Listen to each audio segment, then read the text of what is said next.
92% of Canadian manufacturers say the rail blockades did permanent damage to Canada's business reputation. Couple that with concerns over the coronavirus, and our economy is taking a hit. Joining us this morning is Dennis Darby. He is the president and CEO of Canadian Manufacturers and Exporters. Good to have you here with us this morning. Good morning. Busy way to start the week. You say we still have not caught up from the backlog that we were seeing because of the rail blockades. What is the situation now, and how do we catch up? Well, that's funny because you mentioned it's really a 1-2 punch, because the blockade started to restrict supply within Canada. That meant in goods go to Canada, 60,000 manufacturers, a lot of goods and parts of ingredients couldn't get to market, mainly because of the blockade in southern Ontario, outside of Belleville. We polled our members, and about 50% of them had some slowdown. About 42% had suffered some economic loss, a penalty. But all of a sudden, we started to see in our polling, well, now they can't get ingredients or parts from China. So the two have come together at the same time.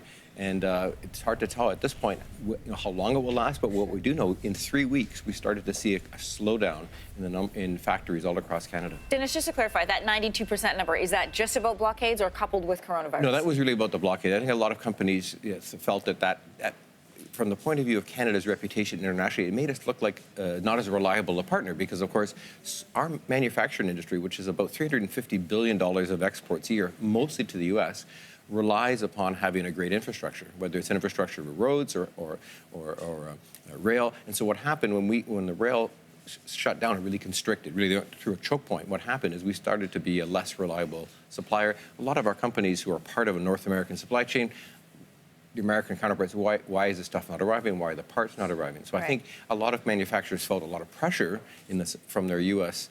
customers or the U.S. suppliers saying, what's going on?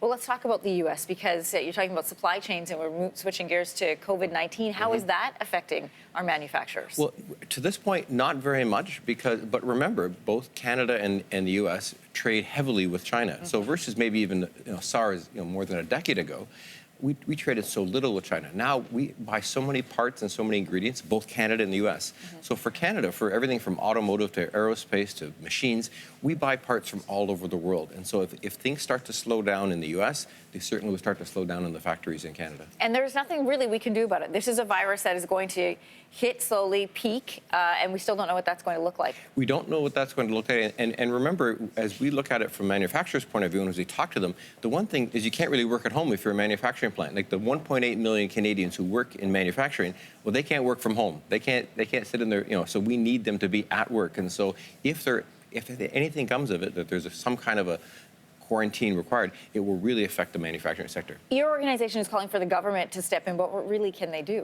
So what we asked specifically was, with respect to the blockades, companies, about 40 to 50% of companies suffered an economic loss. And we said maybe put something in place like they had during the steel tariffs from the U.S., where companies that had suffered a loss because of the U.S. imposed steel tariffs got some compensation. But right now, I think it's a good time to sit back because, of course, with COVID-19 coming, we don't know what the scope will be. I think we've heard the government say that they're going to put more of a reserve in place to try to smooth the effects of this. But I think at this point, it's anyone's guess. Dennis Darby, good to have you here today. Thanks for coming on. Thank you. Thanks for watching. If you like this, be sure to subscribe here. And you can check out more Your Morning videos right here.